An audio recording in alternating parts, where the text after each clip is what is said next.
예배가 운명을 바꿉니다. 돌아보면 제가 예수님을 믿게 된 그 개인적인 그 경험으로 한 구절의 말씀이었습니다. 굳이 말씀으로 표현하면 요한계시록 3장 20절 말씀, 내가 문 밖에 있어서 두드리니 누구든지 내 음성을 듣고 문을 열면 내가 그에게로 들어가 그와 더불어 먹고 그는 나와 더불어 먹으리라. 그래서 마음의 문을 열고 또 주님을 요청하고 또 영접하고 했던 그런 기록이 있습니다. 성경 읽도록 하고 수많은 말씀을 통해서 하나님의 살아계신 확인하는 게 아니고 한 구절의 말씀이 내가 믿겨질 때에 예수 그리스도를 믿음하는 것에 충분한 그런 효과가 발생했습니다. 우리 인생을 열정하고 새롭게 쓰는 것도 대단히 큰 부흥 집회나 그런 것이 아니라도 늘 우리가 주님한테 이 한 번의 예배를 통해서 이 한 번의 예배에 우리 마음을 잘 담아 정말 신령과 진정을 잘 드려보니 그 속에 주님을 만나는 체험하겠다면 얼마든지 그 인생이 또 그 가문이 또 가정이 변화되고 회복될 줄 믿습니다. 아멘. 혹시 알겠습니까? 오늘 이 주일 그런 주일이지. 인사하시죠. 혹시 압니까? 인사하시죠.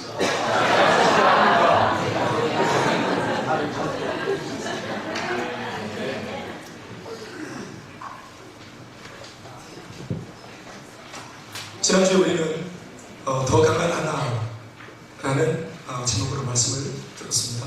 추석주의를 맞아가지고 명절과 겹쳐가지고 특별히 좀 가정에 대한 말씀과 또 부부됨에 대한 말씀으로 여러분의 부부됨과 또 가정됨에 대하여서 성경적인 정의를 내리고 그리고 성경적인 이 정의로 우리가 돌아가자 그렇게 좀 하려고 했습니다.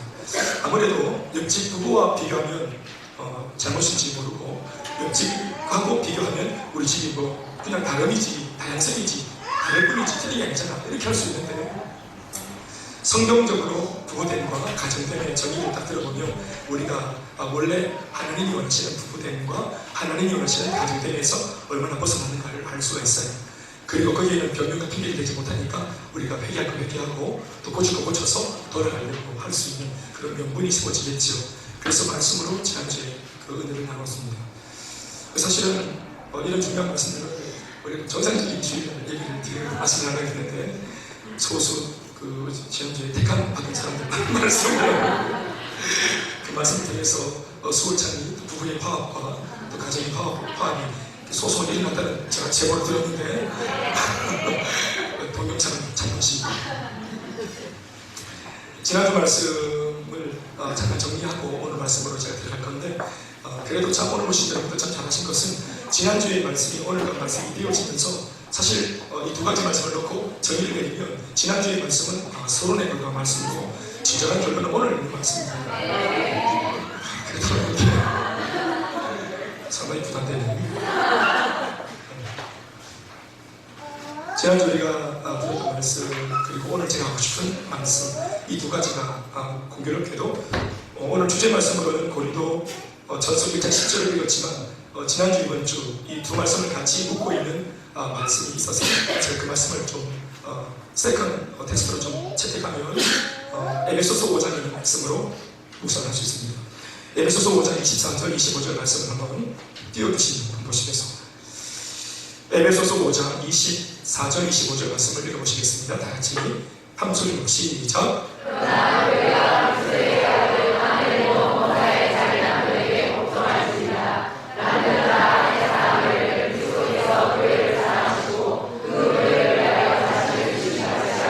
단어에 주목하십시오. 24절 말씀에는 복종이라는 단어를 주목하시고 그리고 25절 말씀에는 사랑이라는 단어를 주목하십시오. 서로 대조되는 단어입니다. 근데 이 단어가 어떻게 쓰여지고 있습니까? 24절 보니까 이 복종이라는 단어는 언제 쓰여지고 있습니까? 아내들이 범사에, 그러니까 평상시 특별한 날이 아니라 범사에 일반적인 그런 평범한 수많은 날들 속에 오늘 은혜가 안 되고 있군요. 아내들에게 하나님이 하신 말씀인데 오늘 김 목사가 이 말씀을 그대로 그냥 이렇게 원색적으로 전하면 제가 우리 아내들한테 남편들한테 돈 받거나 뒷돈 받는 게 아니에요. 아내들도 범사에 자기 남편에게 복종해야.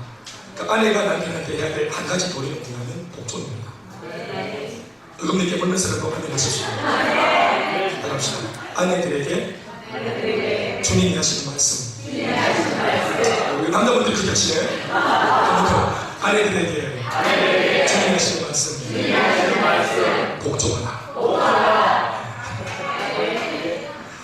주님 오시겠어요. 집중력도 좋고. 25절 가면은 남편들에게 하시는 말씀이 있습니다. 이 복종을 받아내는, 이 아내의 복종을 받아내고 있는 남편들이 해야 될 한 가지 중요한 책임이 있다. 이 순종 앞에, 이 복종 앞에 보여야 할 책임이 있다. 그게 뭘까요? 같이 따라합시다. 말씀 그대로 따라합시다. 남편들아, 아내 사랑하기를 주님이 교회를 사랑하듯 사랑하라. 따라합시다. 남편들은 아내를 사랑하라. 우리 여자분들은 따라합시다. 복종하라. 남자분들은 따라합시다. 사랑하라. 남편과 아내는 뭘로 대화하느냐 하면 사랑과 복종으로 대화하는 것입니다. 그래서 엄격하게 말하면 남편과 아내가 다퉜다, 이 다툼 자체가 성립이 안 되는 겁니다. 네? 다투는 것은 이제 그런 것입니다. 같은 입장에서 싸우는 것을 50대 50대 지분을 가지고 다투는 것을 이걸 싸움이라고 말하는 겁니다. 그런데 이 하나님의 그 은혜 속에 있는 건강한 가정의 이 그림은 이 다툼이 아니고 조금 비교될 수 있지만 그것을 다툼이라고 표현을 하는 데까지 나가면 안 됩니다. 그러니까 복종이 안 되면 다툼이 일어나고 사랑이 안 되니까 다툼 같은 게 일어나는데, 그러나 그럴 때 다시 한 번 더 원론적인 말씀으로 돌아가서 남편은 사랑하려고 애를 써야 되고 또 아내는 복종하려고 애를 써야 됩니다. 사랑이라는 말을 다른 말로 표현하면 복종입니다. 복종이라는 말을 다른 말로 표현하면 사랑입니다. 그러니까 남편은 서로 사랑하는 것이고 서로가 서로에게 복종을 해야 되는 것입니다. 이제 좀 소화가 됐죠? 다시 한번 하십시오.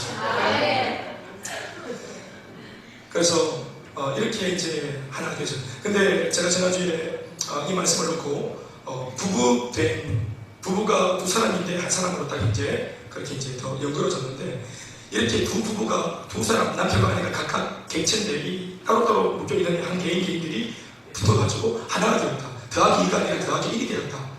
이렇게 말씀을 드렸는데 왜 그런 일이 일어났는가 했을 때 그것은 다른 것이 아니라 아내가 처음부터 하나님의 아내를 창조하실 때, 이 아내들을 창조하고 여성들을 창조할 때 이름을 붙이시기를 어떤 이름을 놓고 아내를 창조하셨다 했습니까?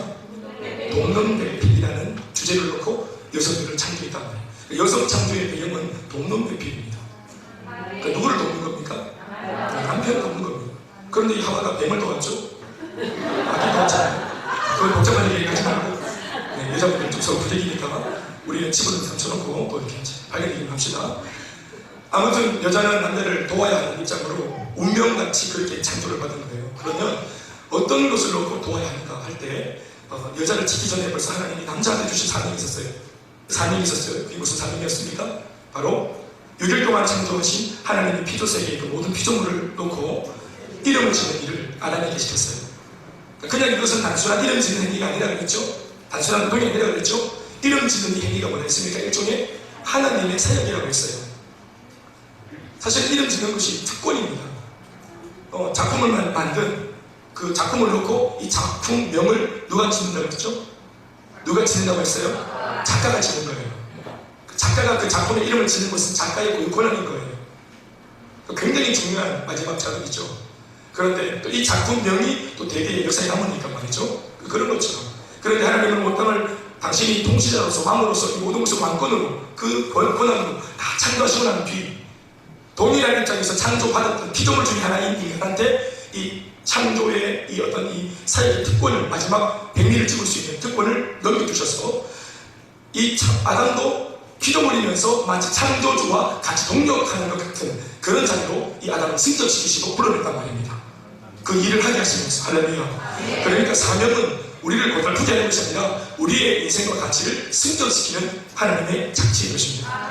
따라서 사명은 우리를 고상하게 만들어주는 장치입니다. 잘못 들으면 고상이 아니라 요상이라고 들리는데 고상하게 만드는 겁니다. 요상하게 하는 겁니다. 그 아담이 이름을 쭉 짓는데 피조식이 피조물들이 얼마나 많은지 이름을 다 못 짓는 겁니다. 처음에는 뭐 사자, 뭐 호랑이 이렇게 재밌었는데 이게 밑도 끝도 없이 너무 많은 거예요. 뭐 말미잘, 프랑켄슈타인이구나. 프랑켄슈타인이 좀 개구리죠. 이래가지고 이제 집신벌레, 이제 플라나리아가 제가 다른 이름 뭐 이런 것들. 이름 하나하나 그 조금은 다 찍었단 말이죠. 그런데 물론 지금 현대 과학자들이 미생물을 관련해서 지금 이름 갖겠나마는 그래도 이름 기본적인 이름들은 아담이 다 골자 들어왔어요. 그런데 그것이 너무 많아가지고 힘들어하는 것을 하나님이 보시고 그가 독처하는 것을 좋지 못하게 여기신 하나님께서 돕는 데 빌려서 여자를 창조하셨다. 그러니까 돕는다고 하는 이 개념이 뭐냐 하면 다른 걸 돕는 게 아니고 이 아담이 막 야바구를 하고 막 어디 뭐 딴짓을 하고 사기를 치는 일을 돕는 게 아니고 뭐를 돕는 겁니까? 하나님이 일을 하려고 하는 남편을 아내가 돕는 것입니다. 그러니까 아내가 남편에게 복종하고 잘 고필하고 돕기 위해서는 제일 먼저 첫 단추가 뭐가 잘 돼야 됩니까?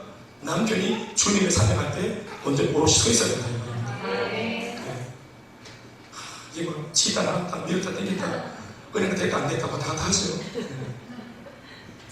아무튼 하나님께서 부부를 이 땅에 탄생시키신 배경 자체가 하나님의 사명을 그것을 염두에 두고 그것을 전제로 부부를 창조하셨습니다. 그리고 난 뒤에 하신 말씀이 이 둘이 서로 합하여 그 몸이 하나가 될지니 이 땅에 있는 사람은 결단코 이 둘을 하나님이 작정해 주신 것을 나누지 못할지니라. 아멘이십니까? 그러면서 이제 아내와 또 남편 이 부부 때문에 정의를 내리셨습니다. 그리고 그 아내와 남편은 말씀 보니까 창세기 2장 보면 버섯가 서로를 보면서 부끄러워하지 아니하더라. 그러니까 하나님이 비전에 붙들린 부부가 되어지면 하나가 될 수 있고 둘이지만 비전이 같으면 하나가 될 수 있고 할렐루야. 그리고 수치가 없는 게 아니라 수치가 있고 부족함이 있지만 서로가 그 부족함을 보지 못하고 인식을 못하니까 부끄러워하지 않는 온전한 공동체가 되는 것입니다. 남편 허물이 보입니까? 지금 눈에 붙었던 첫사랑의 지식이 떨어졌기 때문에 그런 겁니다. 처음에는 그렇게 안 보였잖아요. 똑같이 문제가 많았던 남편인데 철이 없고 늘 이기적이었는데 그냥 안 보였는데 내가 한번 도움을 되지 이런 마음이 있었잖아요. 나 심중에 했던 마음 우리 반도 마찬가지. 그런데 우리 안에 그런 아름다운 사랑이나 이것이 대결되어지니까 이제 허물이 보이고 또 부족함이 보이고 같은 면이 보였어요. 그런데 원래 하나님께서 창조하신 그 부부의 개념은 하나님의 그 사명과 하나님의 사역 가운데 붙들려 있으면 부부가 브리스길라와 아굴라처럼 온전해질 수 있다는 사실을 믿으시기 바랍니다. 오늘 그런 면에서 남편과 아내에 대한 이야기를 지난주에 다 나누었고 그리고 지난주에 있는 그 한 가지 말씀을 그대로 뽑아와서 자 이렇게 하나님 사명으로 하나 된 이 부부는 둘이 아니라 하나가 되는데 이름하여 더 강한 하나다. 아멘 아멘. 아담이 혼자 있을 때도 싱글로 있을 때도 하나였죠. 하와가 혼자 버젓이 창조되었을 때도 아담이 하나였어요. 하나와 하나가 붙었는데 둘이 아니고 어설픈 둘이 아니라 더 강한 하나가 되었다. 할렐루야. 그러면서 제가 여러분들에게 도전했습니다. 지금 우리 부부는 더 강한 하나가 되어 있는지 아니면 내 혼자 있을 때보다 못한지 대답을 하지 마시기 바랍니다. 오늘 이 에베소서 5장에 있는 말씀 남편과 아내의 이야기를 조금 더 내려가보면 저 뒤에 31절과 32절 말씀도 우리가 좀 인용을 할 필요가 있습니다. 이 말씀도 한번 읽어보죠. 31절에 다 바울이 한 말이죠. 시작.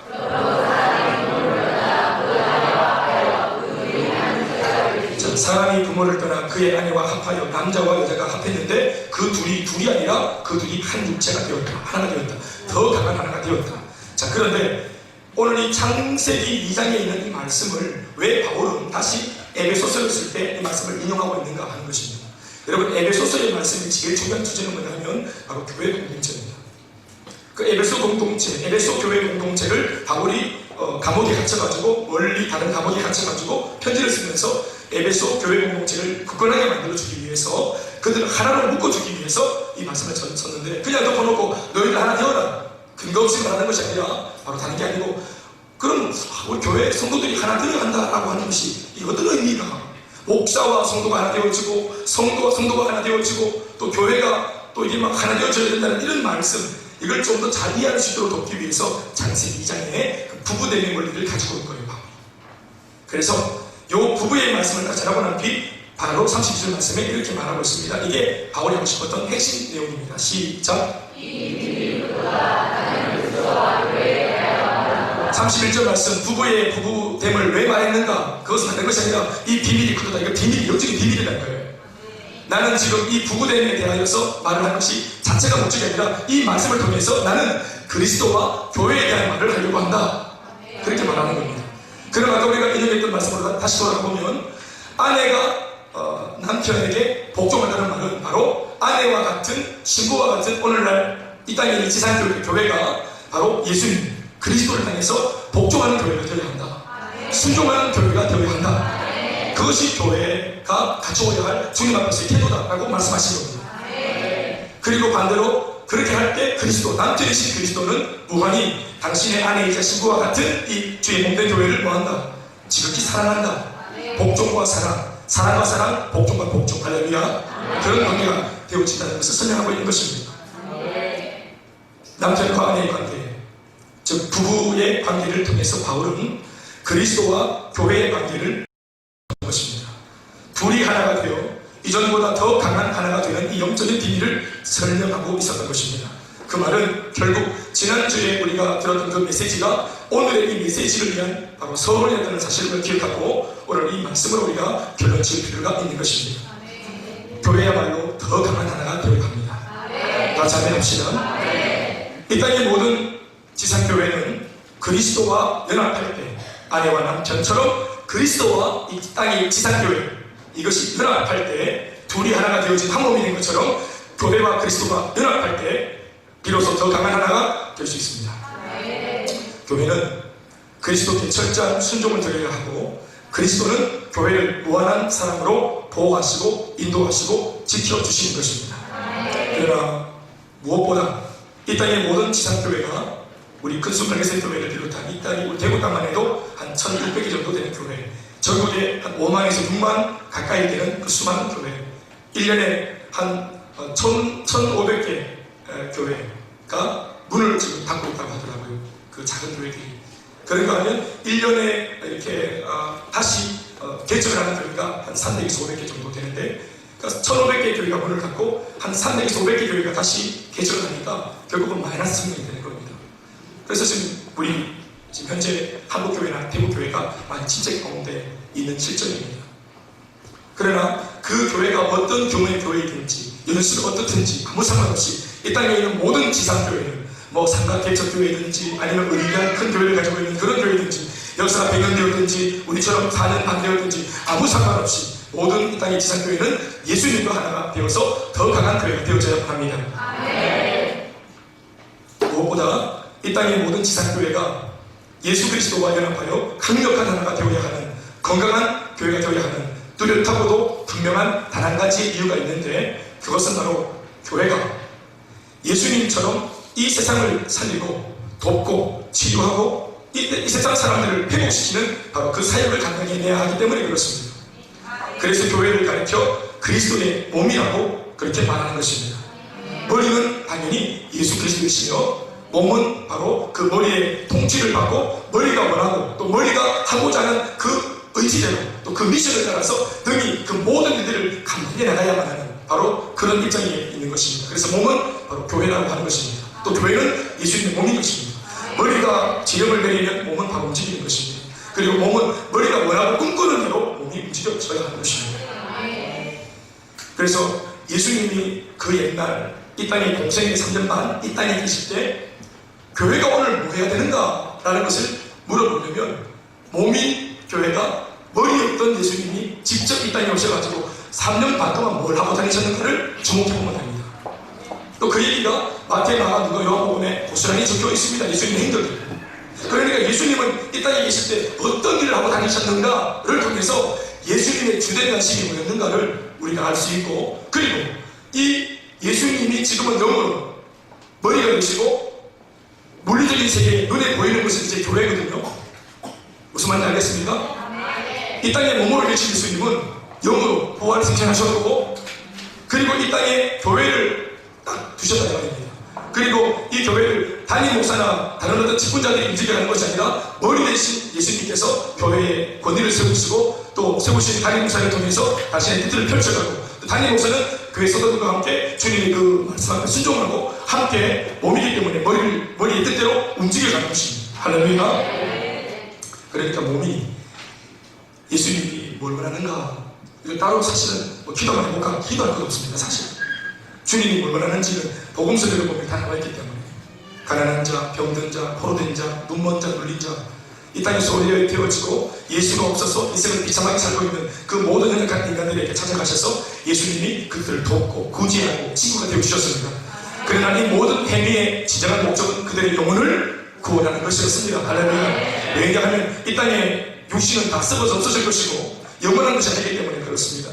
문둥병자를 도우셨으나 예수님이 도우셨으나 회복되어진 문둥병자가 회복되어진 몸으로 회복되어지면 반드시 이 땅에 한 번은 그 사람 죽습니다.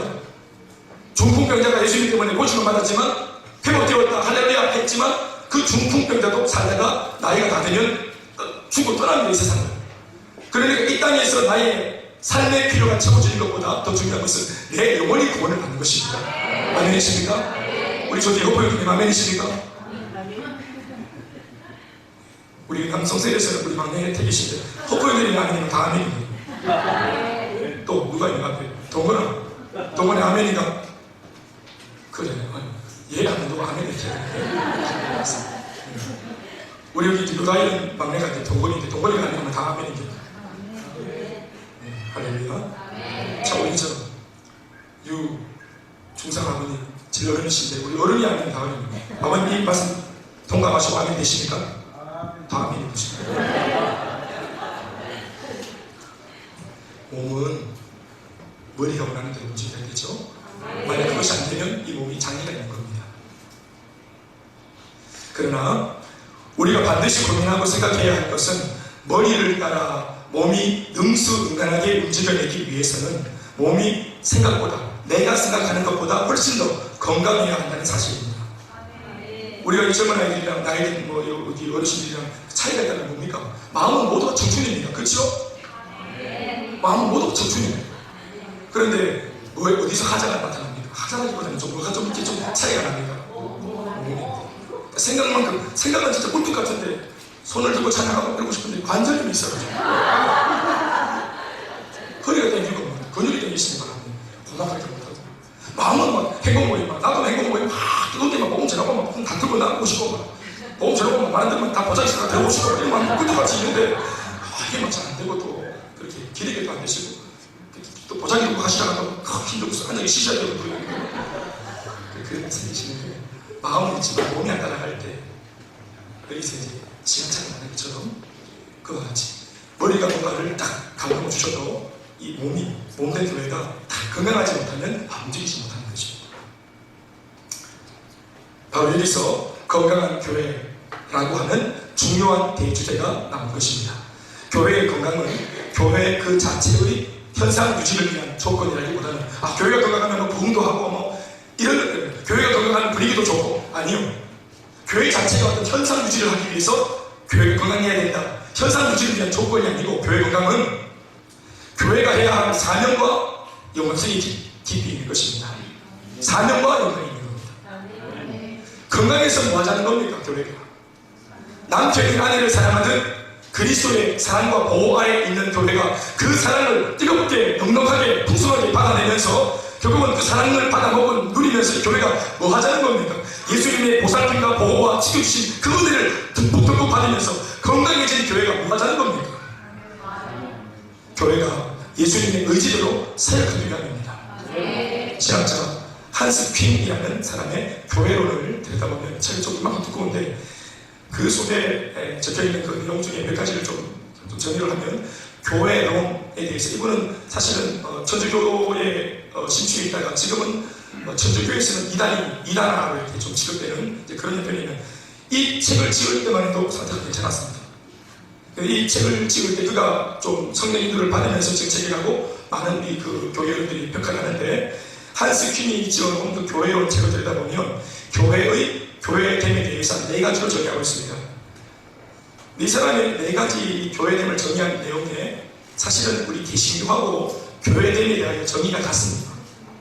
하나는 성성, 하나는 보편성, 하나는 교회의 통일성입니다. 이게 개신교가 오늘 정의하고 있는 교회론과 그 천주교 카톨릭에 몸담고 있는 그 사제가 정의한 내용이 같아요. 교회론이 같다는 말입니다. 성성이 뭐냐?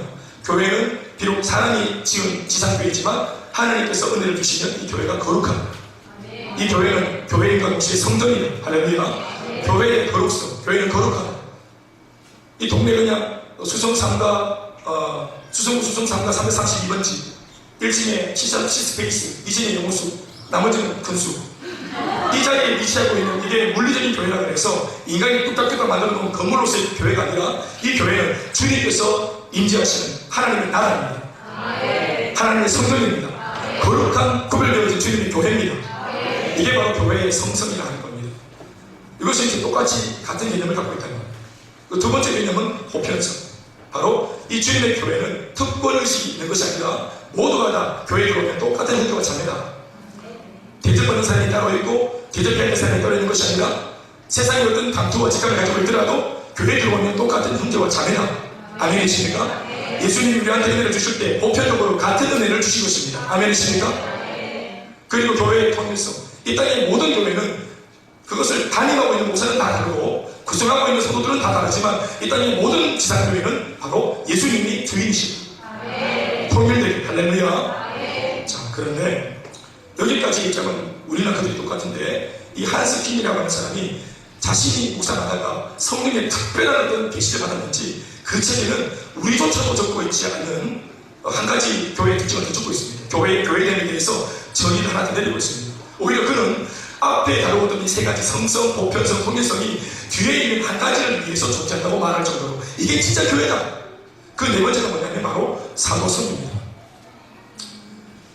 그렇게 해서 말하는 교회가 혼자 고고하게 세상과 다르다 우리는 구별되었다. 우리는 거룩한 교회다.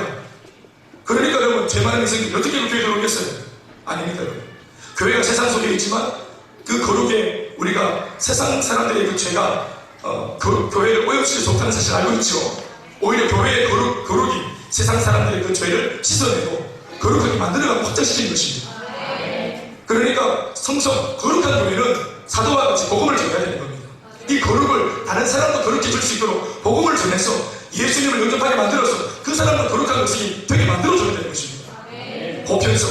모든 사람이 동등하지만 이 모든 사람이 동등해서 여기가 피난처구나 다행이다 하고 안도만 누리는 쉬기만 하는 그런 교회가 아니라 주변에 지고 있는 많은 사람들이 나와 같이 같은 보편적인 은혜를 받아서 함께 살아갈 수 있도록 사도적인 입장을 취해서 복음을 전하는 교회들이 하는 것입니다. 예수님이 이 땅 전체를 통일되게 주관하시는 유일한 현역 사역만이십니다. 통일성. 할렐루야. 예수님이 총사역만이시고 그분이 모든 교회의 주인이십니다. 통일성. 그래서 모아자는 겁니다. 마치 그 군대와 같이 야전 사역만이 단 한 분인데 그분은 예수님입니다.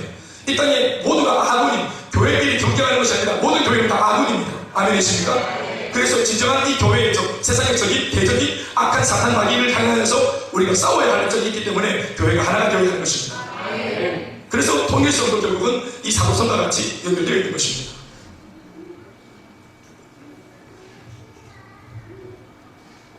교회 성도가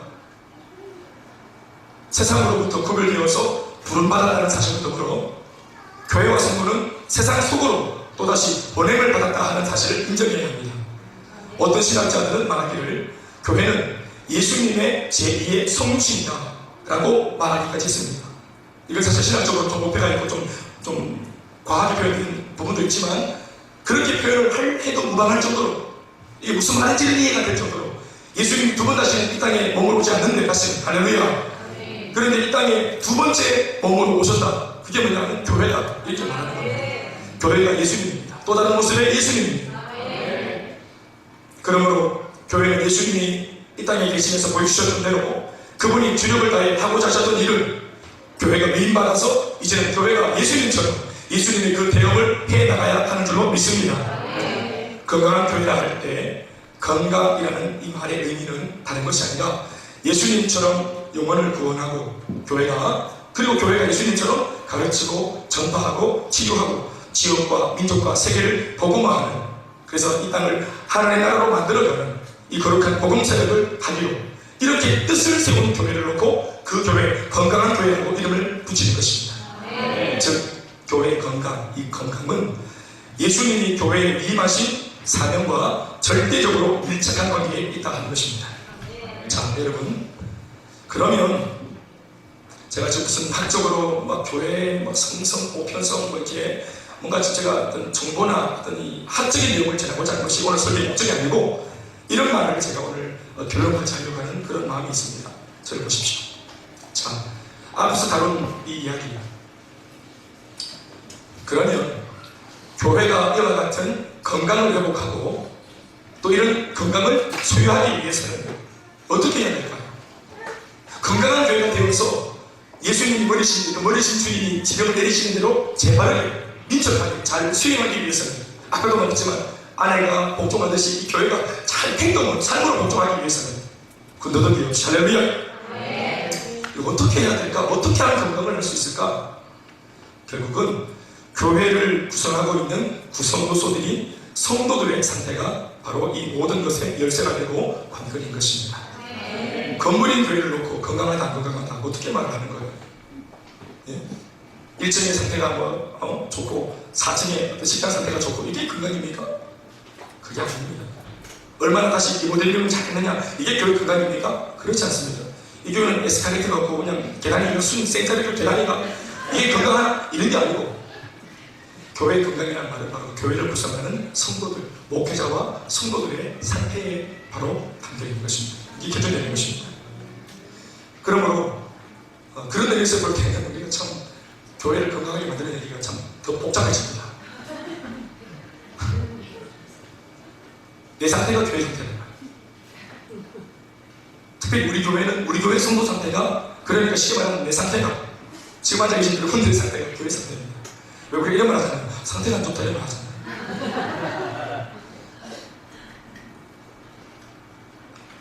그리고 그래서 우리가 참 이런 부분에서 고민이 생기는데요.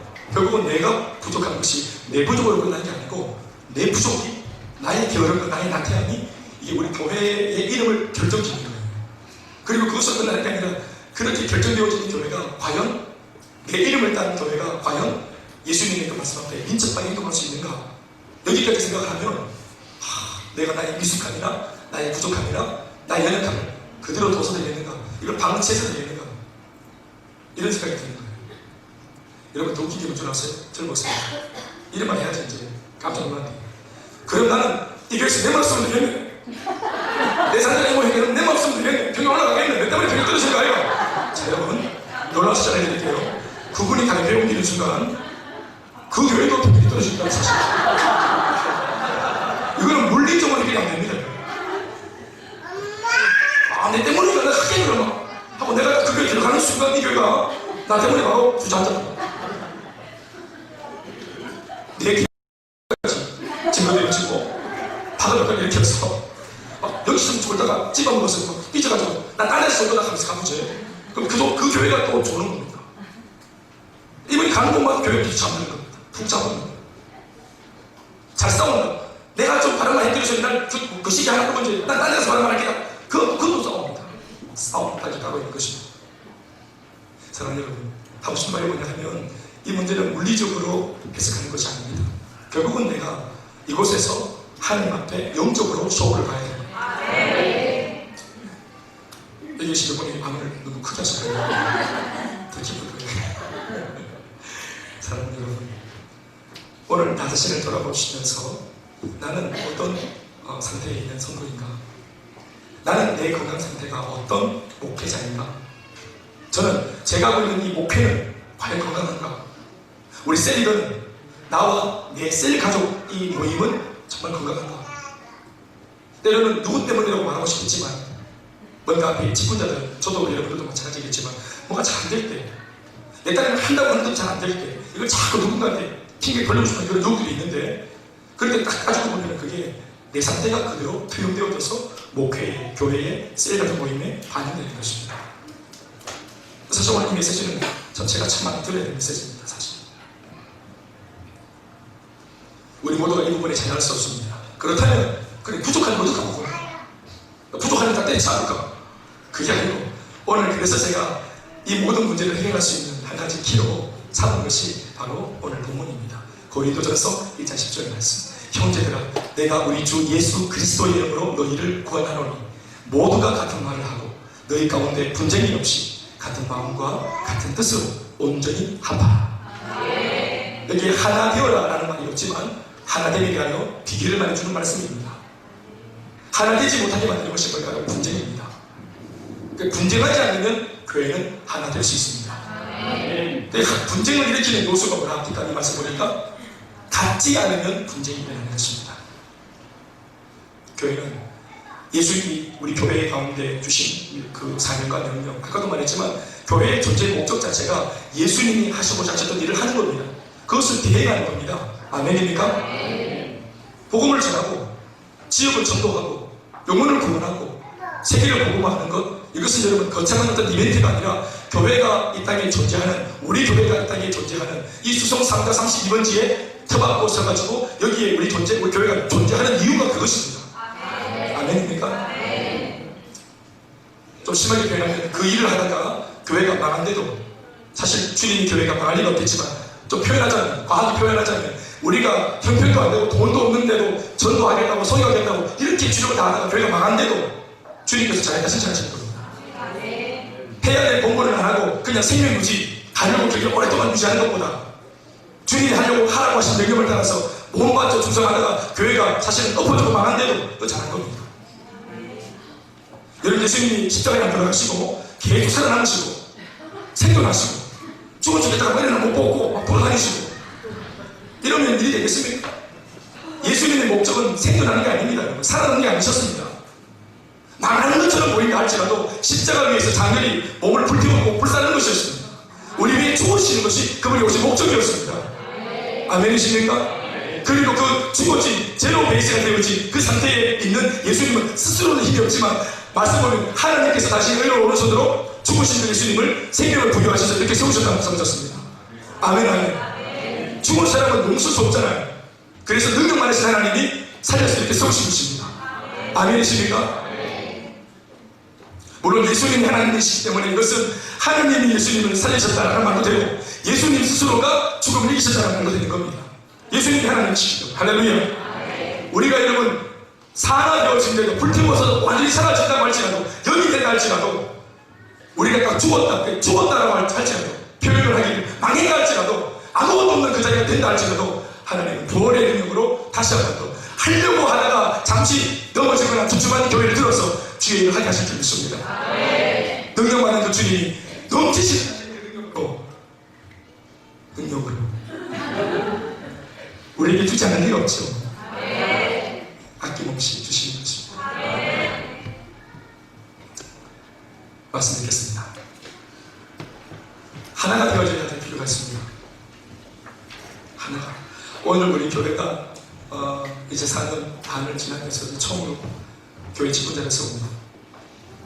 오늘 사실은 이 말씀을 제가 염두에 두고 준비한 건 아니지만 묵상하다가 이게 우리 교회 사실 이 형편과 전혀 이렇게 동떨어진 그런 메시지가 아니구나 생각을 했습니다. 결국은 오늘 안수 집사님 5분이 우리가 또 세우려고 할 것이고 또 권사를 2분 세울 거고 또 취임 권사 1분을 우리가 이제 찬반 투표를 통해서 받을 건데 총 8분의 이제 직분자가 세워질 거거든요. 이분들이 이 직분이라고 다른 것이 아니라 바로 갖기 위해서 세워진 그런 직분자들입니다. 더 잘 같아지기 위해서. 담임 목사가 같은 말, 같은 마음, 같은 뜻. 물론 전제는 이 담임 목사가 하나님의 말씀 따라 그 사명을 잘 감당하려고 하는 단 한 가지 목적에 붙들려 있을 때 우리는 얼마든지 같아질 수 있습니다.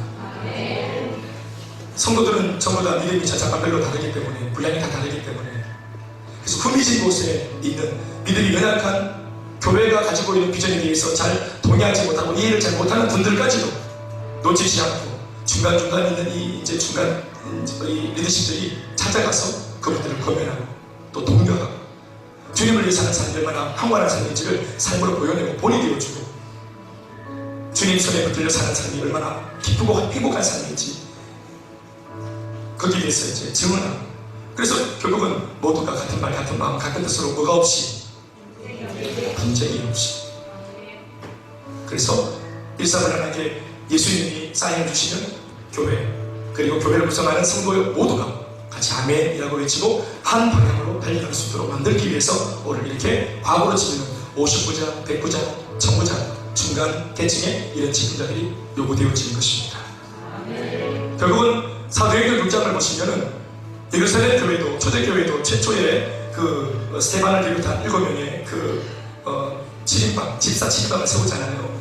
그 성령이 충만하고 지혜가 충만하고 중동신이 남달랐던 그들 평신도 집사 7명을 딱 세웠던 그 연유가 뭐냐, 배경이 뭐냐 하면 집사님을 세워야 되겠다 이게 아니고 어떤 동기부여가 있었어요. 이게 뭐냐 하면 바로 사도들이 구제도 하고 말씀도 전하고 전도도 하고 그러니까 생정도 하고 안팎으로 이 일들을 다 감당하기에 여력이 너무 부족해요. 너무 힘들었던 거예요.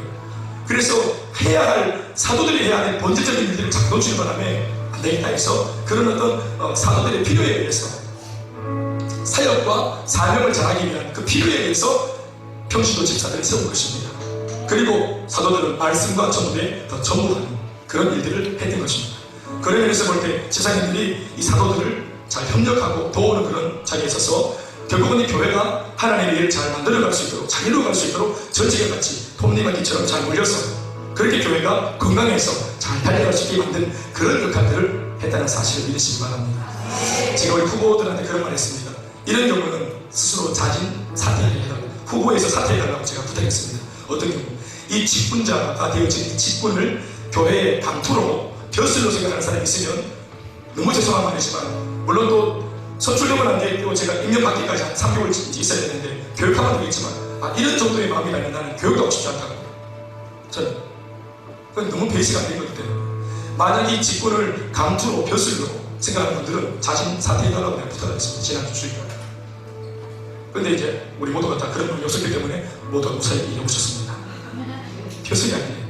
감투도 아니고 내가 무슨 결정권을 가지고 있는 것이 아니라 이 말입니다. 섬기는 자입니다. 말만 그런 게 아니라 참으로 섬기는 자리여야 되고 만약 거기에 합당하게 하지 못하면 옆에 있는 평회원님 여러분들이 집사님 섬기는 자리 아닙니까? 라고 말을 해줘야 됩니다. 우리 재발의 생들은 또 미리 해줄 수 있으니까 사랑 여러분 더 강한 하나가 되어야 됩니다. 그것 때문에 셀 리더도 목회자도 국장도 또 세가족 선교인도 그리고 오늘 이 직분자들도 필요한 것입니다. 단 한 가지입니다. 나의 영광을 위해서가 아니라 주님의 영광을 위해서 우리 모두가 필요한 것입니다. 우리 교회가 모쪼록 하나님 주신 거룩한 지상 명령을 따라서 하려고 하는 지역 복음화와 또 대답하십시오.